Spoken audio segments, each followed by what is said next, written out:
देश होता. तिथे एक राजा राज्य करीत होता. त्याला 11 मुलं आणि एकच मुलगी होती. ती दिसायला खूप गोड छान होती. राजाने तिचे नाव सुकन्या ठेवले. पण त्याचे दुर्दैव की त्यांना आई नव्हती. राजाने मुलांकडे लक्ष देण्याकरता मुलांचा अभ्यास त्यांची काळजी घेण्यासाठी सुंदर लग्न केले होते. पण दुसरी म्हणजे सावत्र आई खूप दुष्ट होती.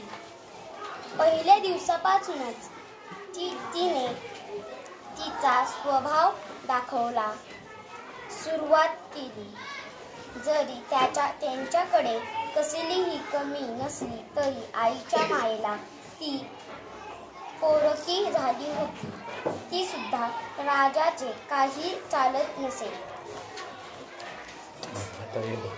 आपण वाचत असताना पहा, दूरवर एक देश होता. तिथे एक राजा राज्य करीत होता. त्याला 11 मुलं आणि एकच मुलगी होती. ती दिसायला खूप गोड छान होती. राजाने तिचं नाव सुकन्या ठेवलं. पण त्याचं दुर्दैव की त्यांना आई नव्हती. राजाने मुलांकडे लक्ष देण्याकरता मुलांचा अभ्यास त्यांची काळजी घेण्यासाठी दुसरं लग्न केलं. पण दुसरी म्हणजे सावत्र आई खूप दुष्ट होती. असं वाचायचं. आपण वाचायच्या याच्यामध्ये काय होतं, फुल स्टॉप. उदाहरणार्थ तू कसं वाचलं आता, फुल स्टॉप आला, मग त्याच्यामध्येच वाक्य तोडून फुल स्टॉपचा राहिलेला फक्त एकच शब्द वाचला. त्याच्यामुळे काय होतं, त्या पूर्ण गोष्टीची काय होते, लिंक लागत नाही. व्यवस्थित वाचायचा. चला. News network Bhopal.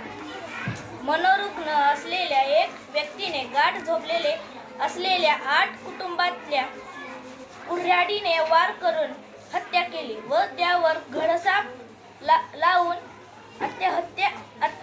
आत्महत्या केली. जीवाचा धरकाप उठविणारी हे घटना मध्य प्रदेश छिंदवाड जिल्ह्यात बुधवारी पहाटे घडली. या हत्याकांडाबद्दल मुख्यमंत्री मोहन यादव यांनी मोहक शोक व्यक्त केला आहे. बोदल कच्छाड या गावात घडलेल्या या हत्याकांडा मागचे नेमके कारण समजू शकलेले नाही. दिनेश कोंडे 26 याची मानसिक स्थिती बिघडलेली होती. कसं वाचतोय रे बाळा? दुसरं वाचवर. सगळे शब्द चुकीचे उच्चार करून वाचतोय. ज्ञानबा हा शेतकरी होता. शेतातील धान्य हीच त्याची खरी संपत्ती होती. शेतधान्य तो शेतातल्या आपल्या छोट्याशा झोपडीत पोत्यात भरून ठेवत असे आणि गरज लागेल तसे वापरत असे.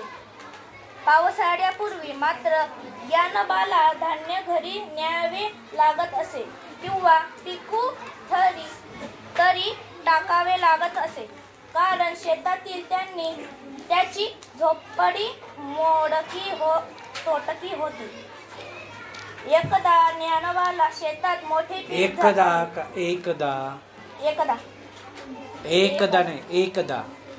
उच्चार नीट कर. एकदा ज्ञानबाला शेतात मोठे पीक आले. त्याने ते काढले आणि धान्य पोत्यात भरून झोपडीत ठेवले. बघता बघता का पाहता काय? बघता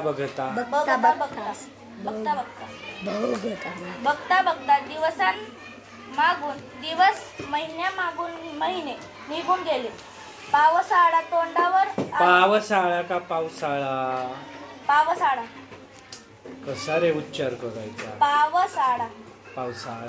तेव्हा ज्ञानबाला बायको त्याला म्हणाली, तुम्ही मुलांना हाताशी धरून बैलगाडीने शेतातले धान्य घरात आणून टाका.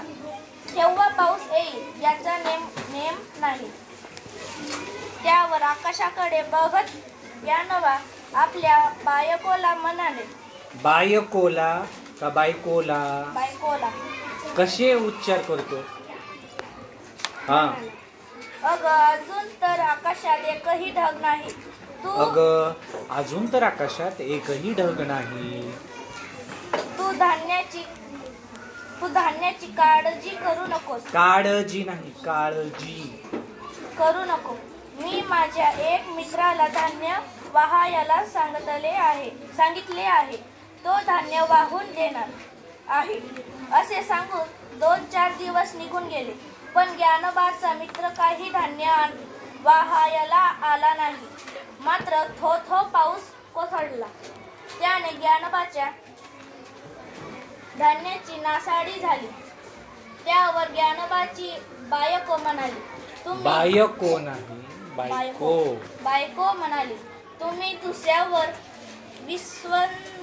विसंबून आहात म्हणून आपले नुकसान झाले.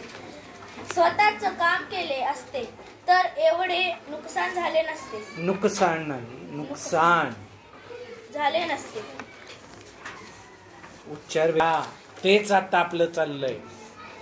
व्यवस्थित फक्त नुसतं वाचायला येणं महत्वाचं नाही. जोड शब्द नुसते वाचायला महत्वाचे नाही. उच्चार पण आपल्याला व्यवस्थित जमले पाहिजे ना. किती ठिकाणी शब्द चुकत होते तुझे.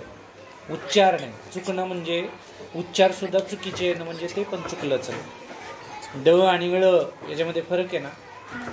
मग असेल तरी आपले उच्चार आता सुधारले पाहिजेत.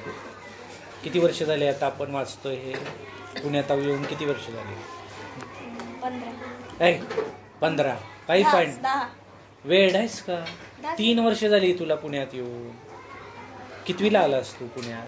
पुण्यात इथं काय 9व्या वर्षाला आलता मी. 9 वर्षाचा. हो ना. मग आता तुला किती वर्ष झाले? 12वा लागला. मग किती वर्ष झाले? 3च वर्ष झाली ना. मग 12 काय म्हणतोस? 3 वर्ष जरी झाली तरी पण आपल्या उच्चारामध्ये आता फरक पडला पाहिजे ना. का नाही पडला पाहिजे? हा.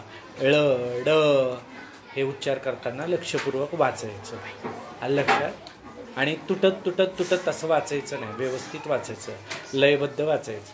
जोड शब्द वाचायला येणं म्हणजे सर्व व्यवस्थित वाचायला येणं नाही. आलं लक्षात? चला नेक्स्ट.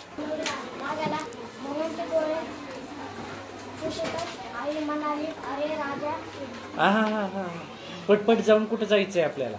हळू वाच जरा, हळू वाच, व्यवस्थित वाच. मोहन दशा डुडू लागला. मोहनचे डोळे पुसून आई म्हणाली, अरे राजा, नवीन शर्टाचा विषय निघाला म्हणून ही जुनी गोष्ट आठवली. जुनी पुस्तक आठवली. हळू वाच, हळू वाच. कुठं जा, संपून जायचंय का घरी पटकन? हळू वाच ना. काय झाले तुला हे बघ, तू माझा मुलगा असं वाचायचंय. नीट वाच ना. मग हे बघ तू माझा मुलगा आहे. हायस नाही, होय काय येते? हे ना. मग आहेस म्हणायचं. बघितलं? परत हायस. हा ए कशाला उच्चार करतो? आहेस. अरे हायस नाही, आहेस. हायस नाही रे. हे स आहेस. हायस नाही रे, आहेस. काय पालत्या गड्यावर पाणी आहे सगळं. उच्चार कर नीट. हा, व्हेरी गुड. माझ्यासारखाच स्वाभिमानी असं का वाचतोस? तोडून नको वाचू रे, नीट वाच ना. स्वाभिमानी आणि प्रामाणिक प्रामाणिक आहेस आहेस. हा मोहनचा म कामो मोहनचा हात नकळत न कळत नाही न कळत खिसावर गेला. मोहन ताडकन उच्चार करा रे बाबांनो. उठला व म्हणाला, आई मी आलो. अरे इथं किती छान दिलेत बरं. किती सुंदर वाक्य ऐकायला येतं हे जर व्यवस्थित वाचलं तर. कसं येते वाक्य बघ बरं. मोहन ताडकन उठला व म्हणाला. ताडकन उठला ना, लगेच उठला. मग ते आपल्या उच्चारामध्ये पण आलं पाहिजे. पिक्चर पाहता ना तुम्ही? पिक्चर पाहत नाही? सिनेमा पाहत नाही काही पण? टीव्ही नाही आमच्यात. फुटली.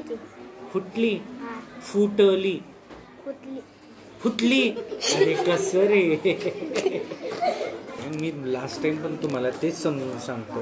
नुसतं वाचायला घेणं म्हणजे वाचन नाही. इथं कसं आहे बघा. कुठे गेला तो? हा ताडकन म्हणजे अचानक उठला. बरोबर.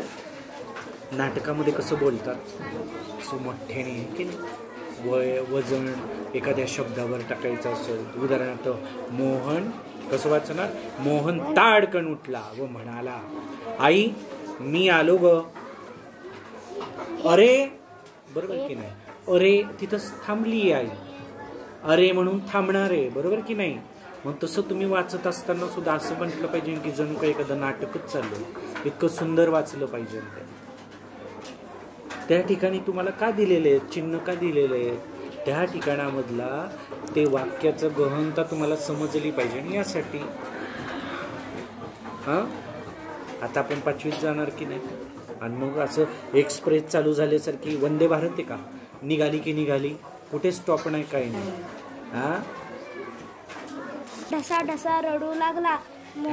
कसं रडू लागला? मोहन ढसा रडू लागला. हा मोहनचे डोळे पुसत आई म्हणाले, अरे राजा नवीन शर्टाचा विषय निघाला म्हणून ही जुनी. इथे आहे ना, थोडासा पॉज घ्यायला पाहिजे ना. हा नवीन शर्टाचा विषय निघाला. मग तिथे थांबायचं थोड्या वेळ. हा म्हणून ही जुनी गोष्ट आठवली. आता फुल स्टॉप. मग अजून थोडंसं थांबायचं. आपल्या वाक्यामध्ये कळालं पाहिजे समोरच्याला आपण काय बोलतोय ते. का मी असं प्रत्येक वेळी तुम्हाला जर धड बोललो, तुमच्या कानावरती शब्द पडतील का रे व्यवस्थित? पडतील का? तुम्ही म्हणणार काय बोलतायत काय की लक्षातच येत नाही. बरोबर की नाही? तसंच असतं पुस्तकाचं पण, पुस्तकातलं पण. व्यवस्थित वाच. नाटकामध्ये आपण कशी वाक्य बोलतो हे की नाही. काही वाक्यांचा चढ उतार असतो, तसं बोलायचं. हे नुसतं वाचून उपयोग नाही ना. बोला. रडायला रे काय झालं तुला? रडायला रे काय झालं तुला? हा हे बघ तू माझा मुलगा आहेस. माझ्यासारखाच स्वाभिमानी आणि प्रामाणिक आहेस. Very good. मोहनचा हात नकळत खिशावर गेला. मोहन ताडकन उठला व म्हणाला, आई मी हे बघ तू माझा मुलगा आहेस. माझ्यासारखाच स्वाभिमानी आणि प्रामाणिक आहेस. मोहनचा हात नकळत खिशावर गेला. मोहन ताडकन उठला व म्हणाला, आई मी आलो ग एका मिनिटात. आणि आता इथे कसं वाक्य होईल बघ बघा. आई मी आलो ग एका मिनिटात. आणि चपला न घालताच घराबाहेर पडला. अरे आई तिथे थांबली. बरोबर की नाही? अरे म्हणली तो तोपर्यंत गेला होता. अरे आहे की नाही? असं होतं की नाही घरामध्ये. आई पण आपल्याला आवाज देते, अरे म्हणते, नंतर थांबते, नंतर परत. आता कुठे चाललास? उन्हाचा. बरोबर की नाही? मग प्रश्न पुढे मग प्रश्नचिन्ह आलाय पुढे, मग ते प्रश्नार्थक आपलं स्वर पण आला पाहिजे तसा, उच्चार पण आला पाहिजे तसा. आलं लक्षात? हां. चपला न घालता घराबाहेर पडला. उच्चार नीट करायचा. चपला न घालताच घराबाहेर पडला. चपला न घालताच घराबाहेर पडला. अरे आता कुठे चाललास उन्हाचा? अरे आता कुठे चाललास उन्हाचा? है की नाही? हा. ती टोपी तरी घाल रे. आणि रे ती टोपी तरी घाल रे. आणि आता येतीलच बाबा रे. बरोबर की नाही? तिथं थोडंसं परत थांबायचं. ती आपण घरी कशी मम्मी बोलते, अरे तेवढं तरी काम करणार आहे, है की नाही? मग जा बाहेर अशी म्हणते का नाही? म्हणते ना मम्मी. तसंच आहे हे. ती ठेवलेली टोपी तरी घालणार आहे, बाबा एवढ्यातच येतील असं बोलायचं. कळालं का? आता घरी व्यवस्थित वाचायचं आणि हसायची काही गरज नाही. नाटकामध्ये आपण जसं बोलतो ना तसंच बोलायचं. आलं लक्षात? हां ठीक आहे, जावा. भारतरत्न हा भारताचा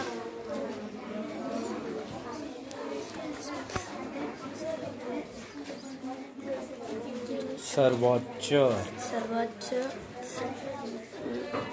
नागरिक सन्मान आहे. हा सन्मान राष्ट्रीय सेवासाठी दिला जातो. या राष्ट्रीय सेवामध्ये कला, साहित्य, विज्ञान, सार्वजनिक सेवा आणि क्रीडा याचा समावेश आहे. या सन्मानाचा प्रारंभ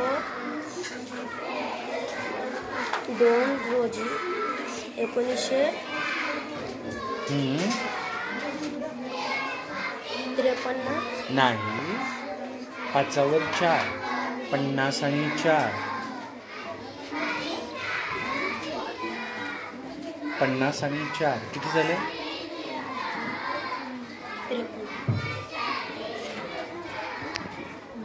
50 आणि 4. हा, मग 54ला मराठीमध्ये काय म्हणतात?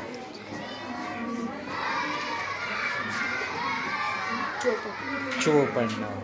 हे असं नाही व्हायला पाहिजे ना आपलं. आपण इंग्रजी आपल्याला गणितामध्ये आहे म्हणून मराठी विसरायचं नाही. ते पण अंक आपल्याला यायलाच पाहिजे. हां, 1954. हां, भारताचे स्वातंत्र्य नाहीच आहे.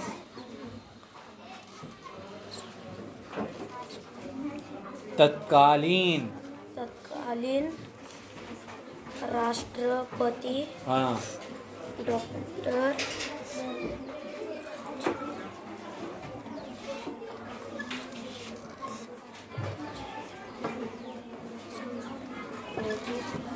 राजेंद्र प्रसाद यांच्या काळात केला गेला.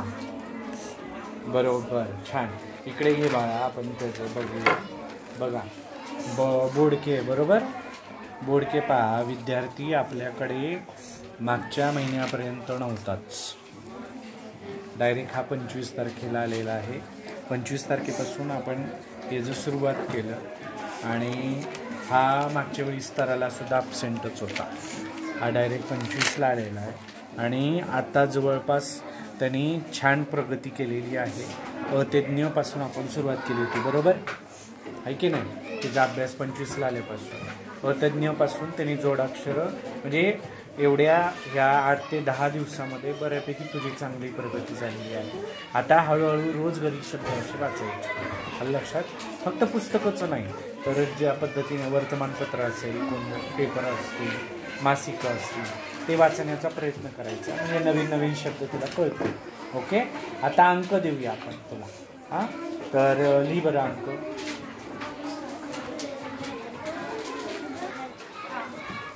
36.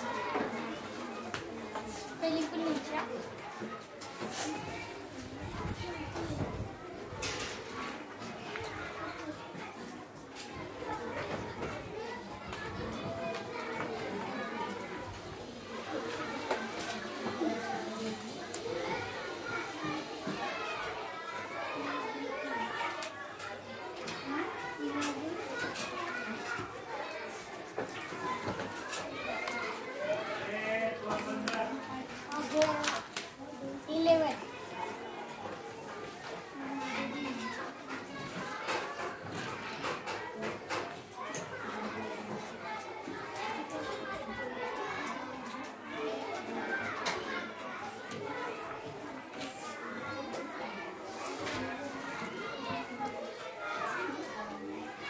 EL. हाँ,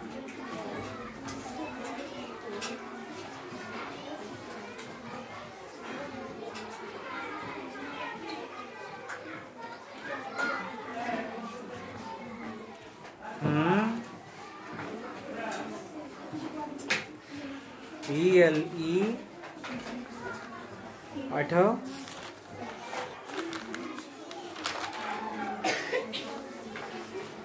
हाँ,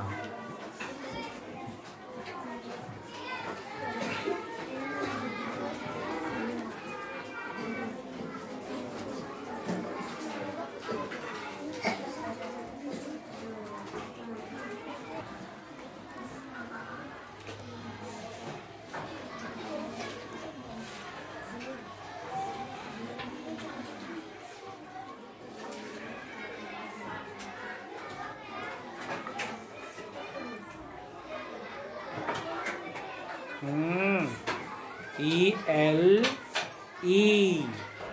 चुकतंय आपलं.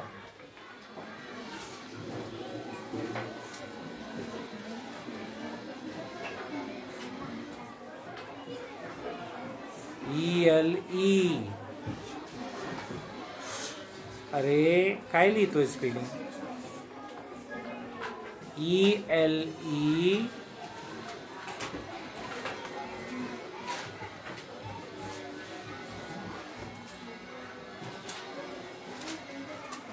VE.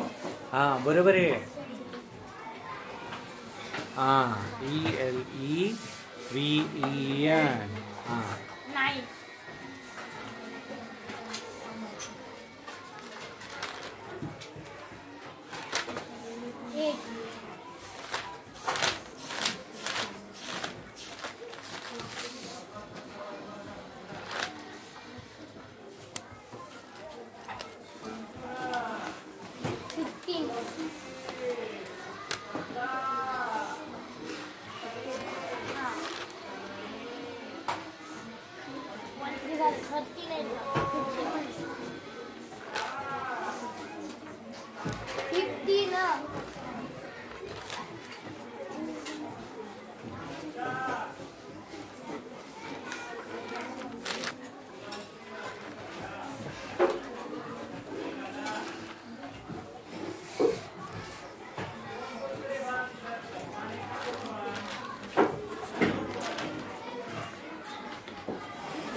चला. ती एकूण सशाची काचावर धारण बसली. कारण वाघ म्हटल्यानंतर राजा, जंगलाचा राजा म्हणून ससा घाबरला. वाघाने सशाला आपल्या गुहेत पासून आनंद व्यक्त केला. कारण त्याला आयती शिकार मिळणार होती. त्याप्रमाणे वाघाचे एका क्षणात सशाचा चट्टामट्टा केला. म्हणजेच सशाला खाऊन टाकले. म्हणून आता हेच व्यवस्थित वाचलं. जंगलाचा राजा म्हणून ससा घाबरला. वाघाने सशाला आपल्या गुहेत पाहून आनंद व्यक्त केला, कारण त्याला आयती शिकार मिळाली होती. त्याप्रमाणे वाघाने एका क्षणात सशाचा चट्टामट्टा केला, म्हणजेच सशाला खाऊन टाकले. अशा पद्धतीने वाचायचंय. आणि तू एवढा असं शांत स्वरात का वाचतोय? हा, आजारी आहेस का? नाही ना, मग व्यवस्थित वाच ना.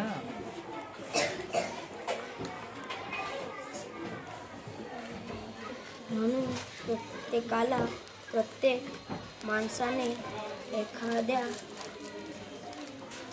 छोट्याशा संकटातून बाहेर पडण्याकरिता सरासर विचार न करता कोणताही निर्णय घेतला व तो चुकीच्या मार्गाने गेला तर हमखासपणे का हमखासपणे. मग कसं रे, कसं वाच? नुसतं वाचायला येणं म्हणजे चांगलं का? हा, घरी रोज किती सांगावं बरं.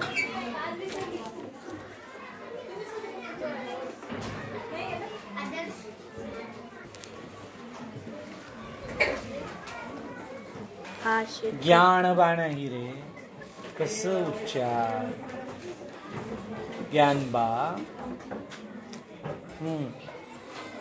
हा शेतकरी होता. शेतातील धनधान्य हीच त्याची खरी संपत्ती होती. शेतात पिकलेले धान्य पिकलेले कसा उच्चार कर. सगळ्यांची आहे ना तेच वाचनाची पद्धत आहे. आता हे बघ, हे स्तर बघा खाली. तुम्हाला मी सांगायचो त्यावेळी हसायला यायचं. आता तुम्हाला तेच आहे खाली म्हणायचे, नाटक केल्यासारखं वाचून दाखवतात. आहे का नाही? आपल्या उपक्रमाचं नाव काय होतं रे? नाटकचं हसत खेळत काय होतं उपक्रमाचं नाव? होतं ना? कधी घ्यायचो का आपण? तो उपक्रम घ्यायचो ना, पाठ आपण नाटुकल्यामध्ये घ्यायचो ना. होतं का नाही आपल्याला हे असंच? त्यावेळी तुम्हाला कंटाळा यायचा, है का नाही? कोंबडी जरा गविष्ट होती. ती तर कोंबड्यांना म्हणाली, मी पण राणी होणार. मी पण राणीसारखा सुंदर आहे. मला ते तसे कपडे शोधून घ्यावे. ती त्या विचाराला बागेत फिरत होती. तिला सापडली राणीची अंगठी. तिने ती बोटात घातली. पुढे गेल्यावर तिला राणीची रुमाल सापडली. तिने तो शाली सारखा अंगावर पागरा आणि रुमाबाबा फिरू लागली. एक दाखवून लागली आणि म्हणू लागली, मला राणीने अंगठी दिली बघ, आणि शाल पण दिला. मी सुंदर म्हणून राणीची लाडकी आहे. माझ्या सोनेरी पिसामुळे मी शोभून दिसते. आता मला राणी दरबारात नेणार आहे. असे म्हणत कोंबडी तोऱ्यातच सगळीकडे फिरू लागली. हातातल्या अंगठीची आणि शालीची ऐट दाखवू लागली. एके दिवशी सगळे कोंबड्या बागेत दाणे टिपत फिरत होत्या. सोनेरी कोंबडी आपल्या तोऱ्यातच होती. तोच एक कोंबडीने खोल्या याला बागेत फिरलेले पाहिले. ती कोंबडी जोरात आरडत फिरत आहे. मी जीवनातला ओळखपणा आणि क्रेय याविषयी मला ऋण आणि तिरस्कार आहे. म्हणून मी समजाई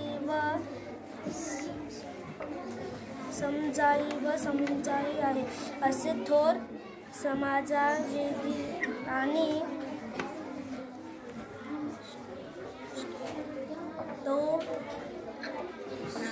सौर दृष्टी आहे. त्याच्या समजाच्या पाया होता धन्य भावना. त्यावर आपली राजकारण्यांची अनेकच पडतात. पण मोहर असलेली तसे न करताच हिंदुस्थानातील आणि वंदना समजून घेतलेला व तोच आपल्या राजकारणाचे आधार बनवा. महात्मा गांधी, जवाहरलाल नेहरू, सुभाषचंद्र बोस इत्यादी देशभक्तीची आणि लढाई बायांची वचन केली. आपल्या अवघ्या 47 वर्षाच्या आयुष्यात मोहरली एकदाच करावास उगेल तसेच शारीरिक यातनाही सहन केला. त्यातून त्यांना दुखेन जलेच 1942 च्या चले जावा काळात काय चले जाव असेल ना, कुठे चले जाव आंधळे जावा नाही आहे. चले जाऊ आंदोलनाच्या काळात त्यांनी मुंबई शहराचे महापौर पद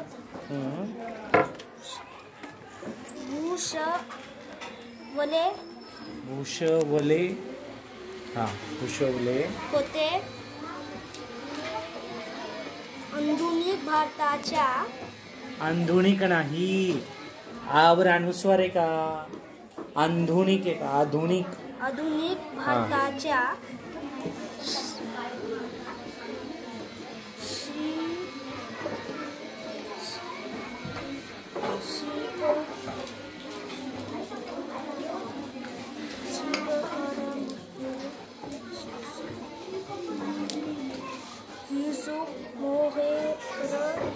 मोहरलीचा समावेश करावा लागेल.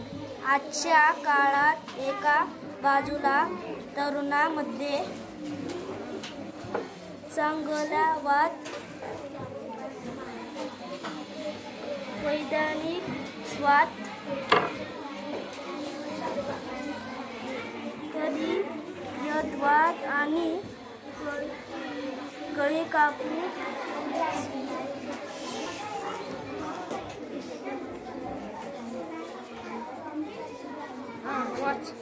वाढ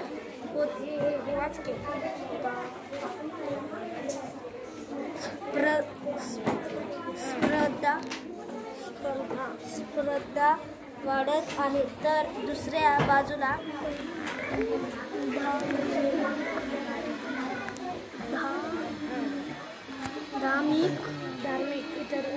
धार्मिक कट्टरपणा, जाती उच्च स्वाधस जाणून बाजून वाढलेले जात आहेत. अशा वेळी या स्वाती आणि मानस मुलाच्या पाल्याकडे जाऊन संपूर्ण समाजाचे आयुष्याचे मोडीसारख्या नेते तरुण पिढीसाठी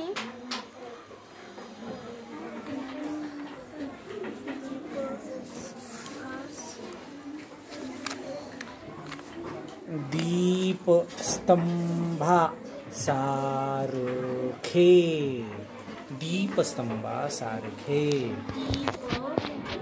याच्यासाठी कशाला मी इथं जोड शब्दाच्या खाली प्रत्येकाच्या खाली रेषा ओढल्यात की नाही हे तुमच्याकडून नेहमी वाचून घेतो. प्रत्येक मुलाला 5-5 ओळी कशाला वाचायला होतो बघ बरं. प्रत्येक जोड शब्दाच्या खाली अंडरलाईन ओढल्यात की नाही आपण. का बरं तुम्ही मग असे करता? हां, कशासाठी दिलंय हे सगळं? का आपण हे सगळं करून घेतो इतक्या दिवसापासून? बघ ना, सगळ्या ठिकाणी रेषा पडल्यात बघ ना. हां, का ओढल्यात? का तुम्हाला हे देतो मी नेहमी? मग एवढं तर कळतं आपल्याला आणि करायचं तर नाही. घरी जाऊन वाचतो आपण. किती वेळ म्हणजे किती वेळ वाचतो? 10 मिनटं, 15 मिनटं, अर्धा तास, 1 तास, 30 मिनटं म्हणजे अर्धा तास. अर्ध्या तासामध्ये फक्त पुस्तकातलं न वाचता गोष्टीची पुस्तकं वाच, नवीन शब्द येतील. आणि आपलं स्तर काही खूप चांगला आहे का? नाही आहे. आपण प्रॅक्टिस करायलाच पाहिजे. कधी समजणार आहे आपल्याला?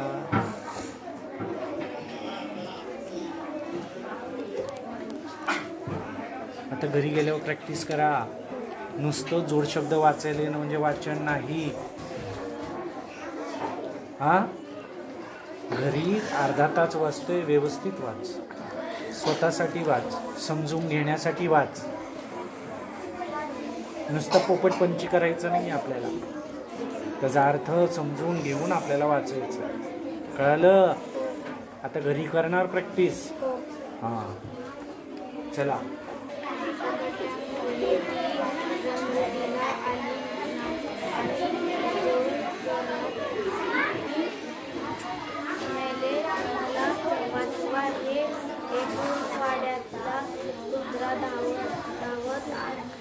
आला, कुत्र्याला पाहून कोल्हा पळाला. सोनेरी कोंबडी मात्र लंगडी झाली. ती लंगडत चालू लागली. ती कुऱ्हाड्यात आली. सर्व कोंबड्या तिची वाट पाहत होत्या. एकीने चाललेले काय ग तुला कोल्ह्याने कसे सोडले? दुसरीने विचारले. तू लंगडी का चालतेस? तिसरीने विचारले. राणीने दिले अंगठी आणि शेला कुठे गेला? सर्वांनी तिच्यावर लक्षाचा महिमा केला. अगोदर कोल्ह्याने काय मधून ठेवला होता, त्यामुळे आता नीट वाचायचं प्रॅक्टिस करायची. तू आता उभा राहा, आपण दाखवूया त्याच्यातलं. पहा पालकांना, आता हे तुम्ही पाहिलं वाचन चाललं होतं आणि आता हे पुढचे आपण 30 तारखेपर्यंत करून ठेवलेलं आहे. आता वारंवार आता हा जे चालू आहे इकडं पहा. आता हे जे आहे हा आपल्या सभांचं आहे, पालक मिटिंगचं आहे. त्याच्यानंतर इथं पहा आपण कृती कार्यक्रम घेतो. प्रत्येक विद्यार्थ्याला त्याच्यानुसार इथे स्तर दिलेले आहेत. ह्या 5 तारखेनंतर, ह्या 20 मार्चनंतर, ह्या 5 एप्रिलनंतर त्याच्यामध्ये होत चाललेला बदल आपण या ठिकाणी लिहितो आहे. तसा प्रत्येक विद्यार्थ्याचा वैयक्तिक कृती कार्यक्रम या ठिकाणी पहा. आता हा तुम्हाला मध्ये विद्यार्थी दाखवला सतत गैरहजर होता, मध्येच आला, त्याचं इथं केलेलं आहे. अशा पद्धतीने पहा, हा सुद्धा विद्यार्थी सतत गैरहजर आहे. त्यानंतर प्रत्येक विद्यार्थ्याचा असा कृती कार्यक्रम या ठिकाणी आपण काय केलेला आहे, करून ठेवलेला आहे. त्याच्यानंतर पुढचं आपल्याला दाखवायचं की रोज आपण विद्यार्थ्यांचं जे घेतोय वैयक्तिक असं समोर मुलांना थांबून यांचं वाचन लिखाण घेतलं जातं आणि ते या ठिकाणी केलं जातं. तो रोज जर अब्सेंट असेल केव्हा अब्सेंट असेल याचं हे सगळं या ठिकाणी येतं. 5 विद्यार्थ्यांची इथं नावं आहेत आणि प्रत्येक 5 तारखेपासून आपण प्रत्येक मुलाला घरी वैयक्तिकरित्या वेगवेगळा अभ्यास देत आहोत. त्यानंतर पहा 18, त्याच्यानंतर जे सुट्टी आली तर सुट्टीचा दिवस वगळून जी मुलं वारंवार गैरहजर आहेत तुम्हाला पहा ॲब्सेंटमध्ये ती दिसतील शेवटपर्यंत. आणि 20 तारखेचा एक स्तर झाला पहा या ठिकाणी. एक 5 तारखेपासून सुरुवात झाली, 20 तारखेचा एक स्तर झालेला आहे. इकडे हा महिना संपत आलेला आहे. आता 5 तारखेचा म्हणजे हा 4 तारखेला स्तर या ठिकाणी मी निश्चित केलेला आहे मुलांचा. इथं आज दिवसभर मुलांचं आपण वाचन लेखन घेतलेलं आहे आणि ते या ठिकाणी झालेलं आहे. आता यानंतर पहा आपण पुढे 30 तारखेपर्यंत मी आखून ठेवलेलं आहे. 30 तारखेपर्यंत यानंतर मुली चालू होतात पहा. इथं पूर्ण मुली आहेत. मुली या ठिकाणी मुलींचं अगोदर केलेलं आहे. हे निरीक्षण आहे. ज्यावेळी ज्या मुली गैरहजर होत्या त्यांच्या ठिकाणी ॲब्सेंटी आहे. त्यानंतर आपण या ठिकाणी स्तर निश्चिती केलेली आहे. 20 तारखेला स्तर निश्चिती केली. स्तर निश्चिती केल्यानंतर पुन्हा आपण यांचा अभ्यास घ्यायला सुरुवात केलेली आहे. मग ते काही ब्लू पेनमध्ये आहेत, काही रेड पेनमध्ये आहेत. तर रेडमध्ये जे आहेत ते त्या स्तरापेक्षा कमी आहेत त्यामुळे त्यांना रेडमध्ये घेतलं आहे. अगोदर पूर्ण ब्लूमध्ये होते, रेडमध्ये होते. त्यांचा एकदा स्तर निश्चित झाला. स्तर निश्चित झाल्यानंतर आपण त्यांना 1-2 दिवसानंतर त्यांचा आता पडताळणी सुरुवात केलेली आहे. रोज पहा अशा पद्धतीने प्रत्येक विद्यार्थ्याचा या ठिकाणी घेतला जातो. 5 तारखेला पुन्हा एकदा त्यांची निश्चिती झालेली आहे आणि या ठिकाणी झाल्यानंतर आजचा पहा 9 तारीख आजपर्यंत आपण पूर्ण सगळ्या मुलींपर्यंत म्हणजे मुलांपर्यंत दिवसभरामध्ये आज आपण एवढं सगळं केलेलं आहे. सर्व पालकांना विनंती आहे की असे मी काल तुम्हाला फोटो पाठवला होता. वारंवार सूचना दिल्या जात आहेत. आपण ह्या अशा पद्धतीच्या स्तर तुम्हाला दाखवलेले आहेत. आता पहा, आता पुढच्या महिन्यामध्ये आपण काही ग्रुप करणार आहोत. हे झाले, आता तुम्हाला अगोदरचं दाखवलं तो कृती तक्ता झाला. त्याच्यानंतर हे झालं ते वैयक्तिक प्रत्येक विद्यार्थ्याला रोज दिलेला अभ्यास झाला. यानंतर आपण हे तक्ते केलेले आहेत. काल तुम्हाला ज्या पद्धतीने मी व्हिडिओ पाठवला होता पहा, मे आणि जून महिन्यामध्ये तर यांना ऑनलाईन आपण अभ्यास पाठवणार आहोत. तर यांचे ग्रुप करणार आहोत आणि या ग्रुपनुसार विद्यार्थ्यांची मांडणी वेगवेगळी केली जाणार आहे. ते तुम्हाला आत्ताच दाखवतो आहे. प्रत्येक विद्यार्थी हा ग्रुपमध्ये वेगळा असणार आहे. त्यामुळं पालकांनी कृपया करून लक्ष द्या आणि सहकार्य करा. फक्त पाल्याकडे बस, अभ्यास कर, 1 तास बसला आणि त्याच्याकडे आपण काहीही लक्ष दिलं नाही तर तो स्वतःहून काही